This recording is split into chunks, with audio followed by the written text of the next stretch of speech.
প্রসঙ্গ যখন বাংলা খাবারের, আমার প্রথম চয়েস হচ্ছে তেহারি বাবা। সম্পূর্ণ ঘিয়ে তৈরি তাদের বিরিয়ানি মোস্ট পপুলার, বাট আমরা সপরিবার মিলে আজকে চলে গিয়েছিলাম তাদের ভাইরাল ডাক খিচুড়ি খাওয়ার জন্য।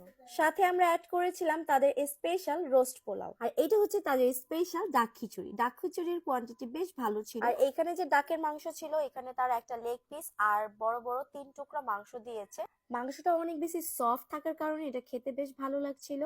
কারণ হাঁসের মাংসের ক্ষেত্রে বেশিরভাগই হয় হাড়ের পরিমাণটা বেশি থাকে আর মাংসের পরিমাণটা কম থাকে, বাট তারা কিন্তু বড় সাইজের হাঁস ইউজ করে, যার কারণে মাংসের পরিমাণটা বেশ ভালো থাকে। আর খিচুড়িতে আচার দেয়াতে আচারের একটা ফ্লেভার আসতেছিল। খিচুড়ির সাথে খাওয়ার জন্য কক্সবাজারের ঐতিহ্যবাহী বালাচাও নিয়েছিলাম। আর তাদের রোস্ট পোলাও কিন্তু বাচ্চারা অনেক বেশি পছন্দ করে, কারণ এখানে কিন্তু ঝালের পরিমাণ সবকিছু একটা ব্যালেন্স থাকে। তেহারি বাবাতে আসবো আর তাদের এই লাচ্ছি খাবো না, এটা তো হতেই পারে না।